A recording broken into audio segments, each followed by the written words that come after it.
కుమార్ గారు ఐటీ దాడులపై నమస్తే sir. IT దాడులపై ముందు మీ కామెంట్ ఏంటి? అంటే భారీ కలెక్షన్ల ప్రకటనలే కొంప ముంచుతున్నాయి అన్న ఒక చర్చ అయితే ఇండస్ట్రీలో జరుగుతోంది.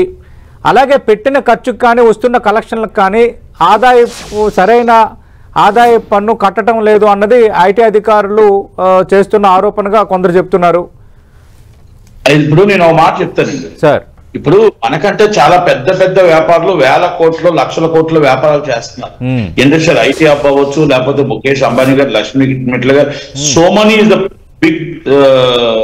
బిగ్ మైన్స్ అందరూ చేస్తున్నారు. వాళ్ళు ఎప్పుడు ఇలాగా మొత్తం టోటల్ గా పబ్లిక్ గా పేపర్కి ఇవ్వట్లేదండి. వాళ్ళకంటూ ఒక వెబ్సైట్ ఉంటుంది, వాళ్ళకంటూ ఏ ట్యాక్స్ కడుతున్నామో ఏం డబ్బు కడుతున్నామో ఆ వెబ్సైట్ లోకి వెళ్తే అది పబ్లిక్ ఇష్యూ కాబట్టి, ఆ పబ్లిక్ ఇష్యూలో రైట్ కాబట్టి వాళ్ళు పెడతారు. ఎందుకంటే ఇంత వచ్చింది, ఇంత ఆదాయం వచ్చింది, ఇంత పెడుతున్నాం అని. మీరు పబ్లిక్ ఇష్యూలో లేరు, మీరు వ్యాపారం చేస్తున్నారు. భాగస్వామ్య ప్రైవేట్ లిమిటెడ్ కంపెనీలు మాత్రమే. మీరు పబ్లిక్ గా మీరు 1800 crores అది గ్రాసా, నెట్టా, ఖర్చులు ఎంత, మన సినిమా మొత్తం తీసింది ఎంత, మన లాభం ఎంత, మీరు ఇంత గ్రాస్ అంటే అప్పుడు దాన్ని ఏమవుతుందంటే అమ్మ 3,500 అంటే ఇప్పుడు నా 1831 అని షేర్ అయితే 3,500 కోట్లు చెయ్యాలి సినిమా. ఎందుకంటే అక్కడ దానికి ఏంటంటే ట్యాక్స్ ఉంటుంది 18%. ఆ 18% ట్యాక్స్ తీసిన తర్వాత ఎంసీలు ఉంటాయి. ఎంసీలు తీసిన తర్వాత మొత్తం టోటల్ గా మనకి ఏదైతే ఉందో రెంట్స్ ఉంటాయి, థియేటర్ రెంట్ ఉంటాయి, అవన్నీ తీసేస్తే 1831 వస్తుంది. ఒకవేళ 1831 గ్రాస్ అనుకోండి 900 crores వస్తుంది షేర్. అప్పుడు మీరు 700 crores పెట్టాను అంటున్నారు. 700 crores ఎలా పెట్టారు, ఇవన్నీ ఒక డిఫరెంట్. మీకు ఇప్పుడు దిల్రాజు గారు ఉన్నారు, ఫస్ట్ డే 186 వచ్చింది అంటున్నారు, తర్వాత అమౌంట్ ఎంత వచ్చిందో ఏంటో, మొత్తం టోటల్ గా 300 కోట్లు రీచ్ అవుతుంది అంటున్నారు. అంటే మనం సినిమా తీసి 50 కోట్లు అనుకుంటున్నారు, మరి దాంట్లో 250 కోట్లు వచ్చాయి. అంటే గతంలో బ్యాలెన్స్ షీట్లు ఏంటి, గతంలో వచ్చిన మన పేమెంట్ మొత్తం టోటల్ గా వాళ్ళు ఇచ్చిన ఇన్కమ్ ట్యాక్స్ లో మొత్తం ఫైలింగ్ లో ఎంత ఖర్చు పెట్టాం, అండర్ ప్రొడక్షన్ ఎంత ఉంది, ఎంత పేమెంట్, అన్ని చూసుకుంటారు వాళ్ళు. ఆల్రెడీ గతంలో మనకు తెచ్చిన సమాచారం ప్రకారం మ్యాంగో మ్యూజిక్ కి వీళ్ళు భాగస్వామ్యం, దిల్రాజు గారు వాళ్ళు ఉన్నారు. ఆ మ్యాంగో మ్యూజిక్ లావాదేవీలు ఇవన్నీ కూడా వాళ్ళకి ట్యాక్స్, జిఎస్టీ ఏదో టాలీ కావట్లేదు. దాని మీద మొత్తం టోటల్ గా ఈ సినిమాలు ఎంత కలెక్షన్ చెప్తున్నారు కనుక దాని మీద ఒకేసారి ఈ 2 కంపెనీల మీద దాడి చేశారు. అభిషేక్ అగర్వాల్ అంటే అభిషేక్ అగర్వాల్ ఇస్ ఫైనాన్సర్ కనుక మనం మొత్తం ఇండస్ట్రీ మీద దాడి జరగలేదు.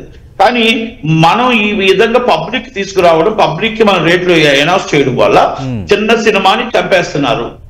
అంటే ఎందుకంటే మీరు చిన్న సినిమాని చంపేస్తారు, పెద్ద సినిమా రైడ్ అయితే ప్రతిదీ పాన్ ఇండియా వేల కోట్లు వస్తుంది. ఆ హీరో ఏం చేస్తున్నాడు, మాకు 1800 crores వచ్చిందో 2,000 కోట్ల సినిమా తీయమంటున్నాడు.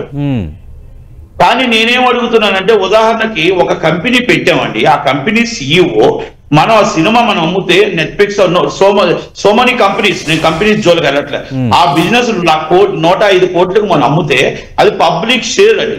అంటే పబ్లిక్ ఆ కంపెనీ షేర్లు కొంటారు, అంటే అది కూడా పబ్లిక్ మనీ. దాన్ని 105 కోట్లు కొంటే మీకు 60 కోట్లు చేస్తే 40 కోట్లు పబ్లిక్ నష్టపోతున్నారు. మళ్ళీ అదే సినిమా 110 కోట్లకి ఎన్నుకుంటారు మీరు, అది హీరోది. అంటే ఇక్కడ గాంబ్లింగ్ కనబడట్లేదా?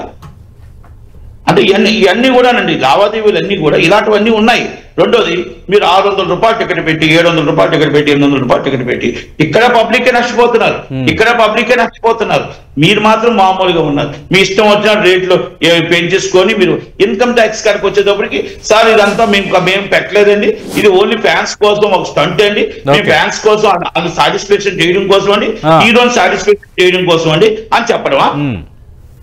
అంటే మన పరువు తీసుకొని మనమే పెట్టుకుంటున్నాం బయట.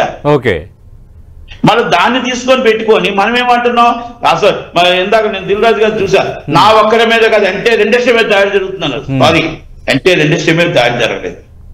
Only just Mythri movie makers and partners and Venkateswara creations and partners. మీకు మ్యాంగో మ్యూజిక్ అనేది భాగస్వామ్యమే వెంకటేశ్వర ఫిల్మ్స్ లో, మీకు సిరీస్ గారు భాగస్వామ్యమే, నరసింహరెడ్డి గారు బ్రదర్, మొత్తం టోటల్ గా వాళ్ళ అనిష్ఠా రెడ్డి గారు వాళ్ళ అమ్మాయి. ఇక బయట ఎవరున్నారు? మనం నిజం మాట్లాడుకుందాం, నిజం మాట్లాడితే చాలా మందికి నిష్ఠూరమే. మనం పాన్ ఇండియా కాదండి. అంటే దర్శకుడు సుకుమార్ పై ఎందుకు మరి ఐటీ దాడులు, ఎయిర్పోర్ట్ కి వెళ్ళిన వ్యక్తిని తిరిగి తీసుకొచ్చి మరి ఐటీ దాడులు జరిగాయి? నో, పుష్పాల is one of the partner. Okay, I not only director. Sir బయటికి ఒక కంపెనీకి నేను ఒక్క మాట చెప్తున్నాను సార్, నాకు 2 సెకండ్లు టైం ఇవ్వండి, నేను ఒక్కటి అడుగుతున్నా.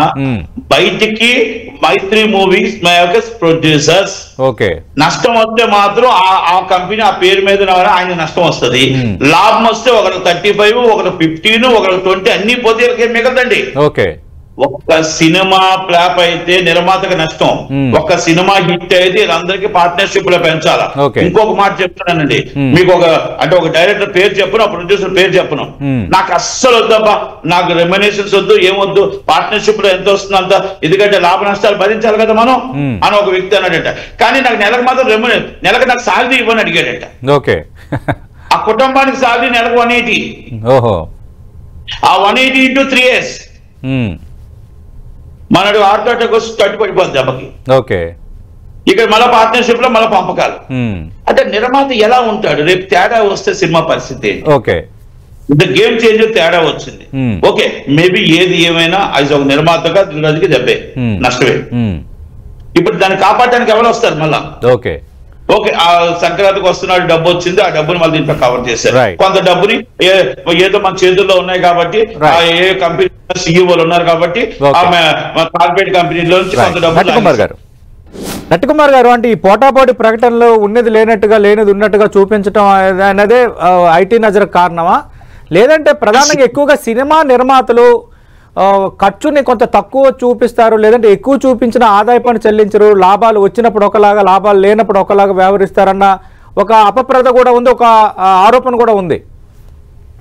ఇప్పుడు నేను ఒకటే అంటానండి, మనం లేనిది ఉన్నట్టు చూపించినా ఉన్నది లేనట్టు చూపించినా, మనం ఇందాక రాజకాంత్ గారు చాలా కరెక్ట్గా చెప్పారు, 700 కోట్లలో మన సినిమా తీస్తే దానికి TDS 70 కోట్ల రూపాయలు కట్టాలి. అది ఎవరైనా అవునండి, ఏ కంపెనీ TDS ముందు కట్టింగ్ చేసి ఇవ్వాలి. ఆ TDS 70 కోట్ల రూపాయలు మనం కట్టిన తర్వాత మొత్తం 700 కోట్లు మనం ఎక్కడి నుంచి తెచ్చాం, ఆ 3 సంవత్సరాలు రిటర్న్ ఫైల్ ఎలా చేసాం, మనం ఎక్కడెక్కడి నుంచి పేమెంట్లు వచ్చాయి, ఆ కంపెనీలు రిటర్న్ ఫైల్ చేస్తున్నాయి లేవా, వాళ్ళకి ఎక్కడి నుంచి వచ్చాయి, విదేశీ లావాదేవీలు ఏమైనా జరిగాయా, విదేశీ లావాదేవీలు జరిగితే అక్కడి నుంచి ఎలాగొచ్చింది, ప్రాపర్టీ 23.9 ట్యాక్స్ TDS కటింగ్ అయిందా, ఇవన్నీ డిఫరెంట్ యాక్ట్స్ ఉంటాయండి.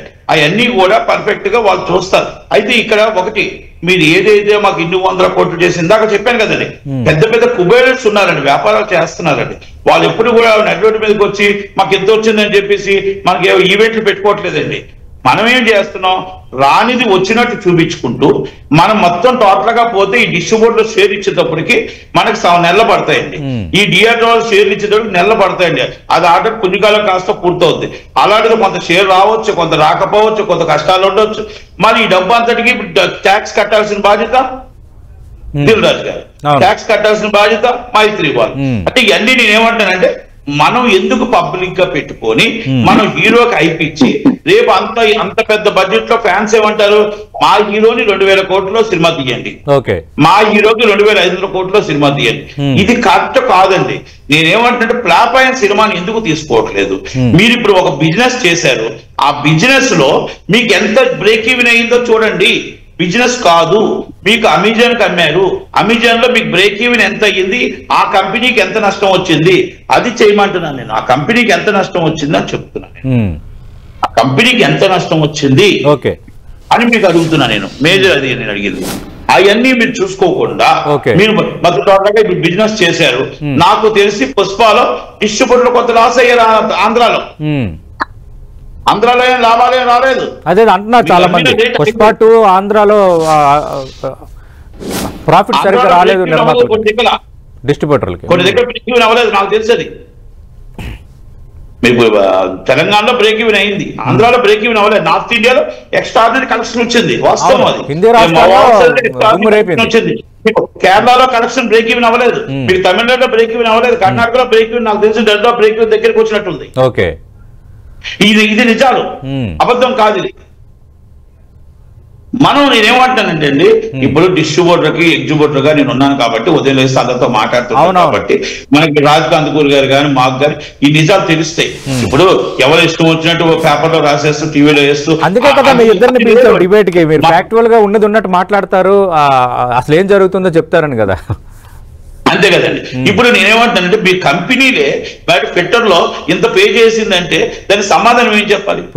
ఒక లెవెల్ గ్రూప్ లో మనం ఒకసారి పెట్టారు 127 కోట్ల కలెక్షన్ అని, వెంటనే ఆ గ్రూప్ లోని వాయిస్ మెసేజ్ పెట్టారు 127 కోట్ల కలెక్షన్ ఎక్కడ నాకు డీటెయిల్ గా చెప్పి పిచ్చి పిచ్చి ఆన్సర్ వేస్తున్నావు అని. సారీ సార్ నాకు అందరూ పెట్టమని నేను పెట్టాను అన్నాడు. అంటే ఇష్టం వచ్చిన కలెక్షన్స్ పెట్టేస్తే మాకు రెగ్యులర్ గా మామూలు ఉదయాన్నే మాకు వచ్చే కలెక్షన్ ఉంటుంది. ఎందుకంటే వైజాగ్ 13 కోట్లు చేసింది, వైజాగ్ పుష్ప 20 కోట్లు చేసింది, ఇవన్నీ మాకు రెగ్యులర్ కలెక్షన్ ఉంటుంది. దాంట్లో షేర్ తీస్తే ఎంత, మాకు ఎంజీ ఎంత, ఇవన్నీ మాకు డిఫరెంట్ ఉంటాయి. అవును, అంటే ఇది నా సినిమా మీ సినిమా కాదండి. ఇస్ ద రెగ్యులర్ ప్రాక్టీస్ ఏంటంటే ప్రతి నిర్మాతకి ప్రతి డిస్ట్రిబ్యూటర్ కంపల్సరీ పంపిస్తాడు. ఎందుకంటే ఐడియా కోసం రేపు ఫ్యూచర్ లో ఆ హీరోతో సినిమా తీయాలా, ఎలా తీయాలి, ఇలా ఓకే. నేను రాజకీయ కందుకూరు గారి 2000 కోట్ల సినిమా తీయడం కానీ మామూలుగా మేము దీన్ని చూడటానికైనా పనికి వస్తాం. ఎందుకంటే 2000 కోట్లు పెట్టి సినిమా తీయకపోయినా మీరు నిర్మాతలుగా వ్యవహరించే ఏదైనా చిత్రం రికార్డు సృష్టిస్తుందేమో చెప్పలేం కదా. చిన్న సినిమాలు కూడా కోట్లు కొల్లగొట్టిన ఉన్నాయి. తక్కువలో తీసి రూపాయి ఎక్కువ వస్తే లాభం వస్తే సంతోషం అండి. మనము వ్యాపారంలో 100,000 కోట్లు పెట్టి 100 కోట్లు తీసుకోవడం, రోడ్డు మీద పడిపోవడం అనేది అంత అవసరం లేదు. మీకు రెగ్యులర్ ప్రొడ్యూసర్ మీ సినిమా తీయట్లేదు, మీరు అర్థం చేసుకోండి. మీరు క్లియర్ గా అర్థం చేసుకోండి. అల్లు అరవింద్ గారు 2000 కోట్ల సినిమా తీయరు, అశ్విని దత్ గారు 2000 కోట్ల సినిమా తీయరు, మీకు ఆటోమేటిక్ గా మీకు సురేష్ బాబు గారు తీయరు, అశ్విని దత్ గారు తీయట్లేదు అంటే వాళ్ళ అమ్మాయి వాళ్ళ అల్లుడు వాళ్ళు సొంతంగా తీసుకుంటున్నారే తప్ప మీకు ఖాళీ ఇప్పుడు సినిమా దిల్ రాజు మైత్రి మూవీస్ కూడా రెగ్యులర్ నిర్మాతల కేటగిరీకి వచ్చినట్టే కదా, కంటిన్యూగా సినిమా ఉన్నారు కదా కొద్ది సంవత్సరాలుగా. అగ్ర నిర్మాతలు అంటారు. అగ్ర నిర్మాతలు అంటే అమెరికా ఎంతో డాలర్ ఎంతో, వాళ్ళు డాలర్ అంత వాళ్ళు, మేము రూపాయి అంతట వాళ్ళని. Cinema Telugu cinema industry Aravind అగ్ర నిర్మాత, అశ్విని దత్ డాలర్ అంతట వాళ్ళు. సార్ 2000 కోట్లు తెలుగు ఇండస్ట్రీ ఎప్పుడైనా తీసిందా? 1000 కోట్ల సినిమా ఎప్పుడైనా తీసిందా? 1500 కోట్ల సినిమా ఎప్పుడైనా తీసిందా?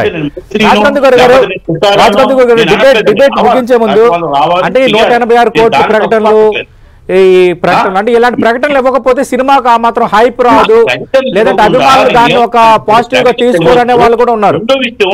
ఒకటి సతీష్ గారు నేను ఏమంటున్నానంటే మీరు వ్యాపారం చెయ్యండి, మీరు వ్యాపారం చేస్తే మంచిదే. కానీ ఆ ధైర్యం తెలుగు ఇండస్ట్రీ ఆ ధైర్యం సరిపోకే సురేష్ బాబు గారు అంతంత కోట్లు పెట్టలేక ఊరుకున్నారు. అంత ధైర్యం సరిపోక అల్లు అరవింద్ గారు ఊరుకున్నారు.